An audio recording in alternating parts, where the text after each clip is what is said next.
दिलीप जायसवाल यहाँ पर भाजपा के अध्यक्ष हैं। बिहार में पूरे देश में जितने भी साइबर के एक्सपर्ट हैं और जितनी दिलीप जायसवाल की ताकत है सब लगाकर जांच करवा लें। अगर एक भी गलती कहीं पाई जाएगी तो हम पूरा ही अभियान ही वापस ले लेंगे।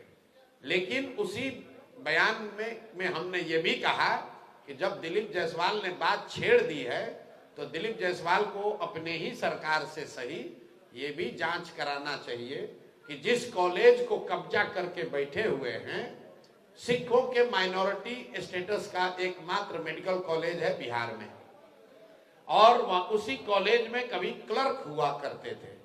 उस कॉलेज में जो उसको बनाने वाले थे सरदार करतार सिंह जी, उनकी संदिग्ध अवस्था में मृत्यु हुई है और ये साहब आज उस कॉलेज को कब्जा करके बैठे हैं। लेकिन अब दिलीप जायसवाल पहले बताएं कि जिस कॉलेज के तुम मालिक बन के बैठे हुए हो उस कॉलेज पर कब्जा कैसे किए हो, ये बताओ। और ये बताओ कि पिछले 25-30 साल में उस कॉलेज से बिहार के कितने नेताओं के बच्चों ने मेडिकल की डिग्री हासिल की है। इस आदमी का पूरा राजनीतिक कैरियर, ये गलत जगह इन्होंने बटन दबा दिया है। ये समझ रहे हैं कि हमको डरा देंगे। मेरे भाई, अब आप अभी 2-3 दिन के बाद मैं डिटेल प्रेस कॉन्फ्रेंस करने वाला हूं इस कॉलेज की, इनकी यात्रा पर, कि ये कैसे उस कॉलेज के मैनेजमेंट कमेटी में घुसे, अपने बहू को जो सिख है उसको उसका इंचार्ज बना दिया है। भाई, उस कॉलेज का मालिक कोई सिख ही हो सकता है।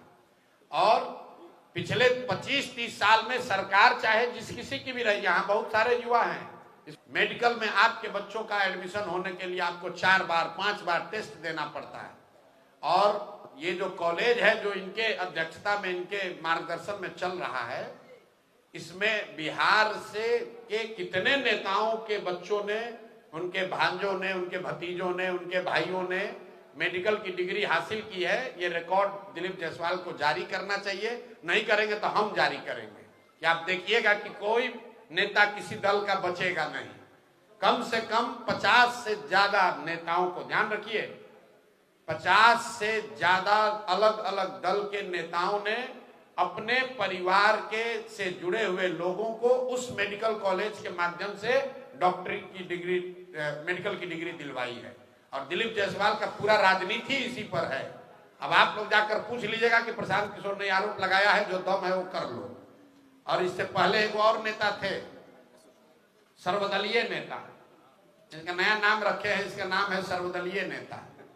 आप लोग, हम लोग सुनते हैं नेता लोग दल बदलता है, तो अशोक चौधरी ने उसका एक स्टेप आगे का रास्ता निकाल लिया। ये कहा दल क्यों बदले, सब दल में एक एक आदमी को रख लो, दल बदलने की जरूरत नहीं है। बाबूजी कांग्रेस में, बेटा जदयू में, बेटी लोजपा में, और दामाद खुदे से कहे कि आरएसएस भाजपा में।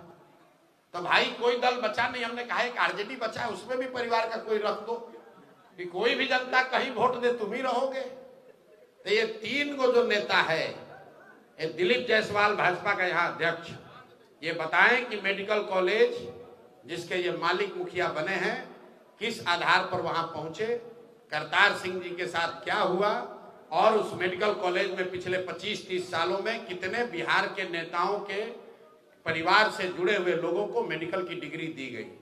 दूसरा, ये सर्वदलीय नेता अशोक चौधरी, ऑलरेडी मैंने कहा है कि इस आदमी, पूरा बिहार जानता है कि इन्होंने टिकट खरीदा है और ये मानहानि का मुकदमा किए हैं, तो यहाँ से लेकर सुप्रीम कोर्ट तक लड़ाएंगे। आजकल भागे भागे फिर रहे हैं। और तीसरा एक है मंगल पांडे, जिनके कालखंड में पूरे बिहार में स्वास्थ्य व्यवस्था में खाली अमंगल ही हो रहा है। कोविड के बोला कि हमारा मंगल काल चल रहा है, हम बोल मंगल काल उसका खुद का चल रहा है। पूरे बिहार के लोगों का अमंगल काल चल रहा है। कोविड के जमाने में क्यों बोल रहे हैं समझ लीजिए, तीनों को क्यों चिन्हित किया है। ये दिलीप जायसवाल अभी राजस्व मंत्री थे। ये जो जितना लैंड का डिजिटाइजेशन हुआ है और सीओ बीडीओ के ऑफिस में जो भ्रष्टाचार फैला है, ये पैसा कौन ले रहा है भाई? सब आदमी कह रहा है बिहार में बहुत भ्रष्टाचार है, तो पैसा जा कहाँ रहा है? ये पैसा जा रहा है नीतीश कुमार के उगाही मंत्रियों के पास। ये 3, 4, 5 जो मंत्री है, यही सब लूट रहा है अफसरों के जरिए, व्यवस्था के जरिए। और प्रशांत किशोर जन सुराज इन लोगों से डरने वाले नहीं है।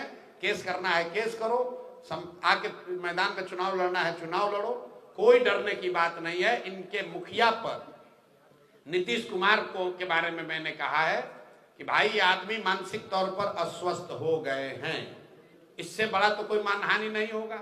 हम कह रहे हैं कि मानसिक तौर पर आप स्वस्थ नहीं है, भैया आपको तो पहले जाकर हम पर मानहानि करना चाहिए, केस करना चाहिए कि प्रशांत किशोर गलत बोल रहे हैं, नीतीश कुमार मानसिक तौर पर स्वस्थ है, प्रशांत किशोर गलत इल्जाम लगा रहे हैं। हम आपको कह रहे हैं कि बिल्कुल दावे के साथ कह रहे हैं कि नीतीश कुमार मानसिक तौर पर स्वस्थ नहीं है। अगर हम बात गलत कह रहे हैं तो किसी मेडिकल बोर्ड को बैठाकर जांच करा लीजिए, अगर उससे भी नहीं भरोसा है तो थाने में केस कर दो, उससे भी नहीं भरोसा है तो जाकर कोर्ट में केस कर दो। हम डरने वाले नहीं हैं, सही बात सत्य को कोई डरने की जरूरत नहीं है। इनका पोल खुलने ही वाला है और जनता रोज देख रही है। इन लोग का आखिरी समय आ गया है राजनीतिक तौर पर, अब इनका किनारा करने का टाइम हो गया है।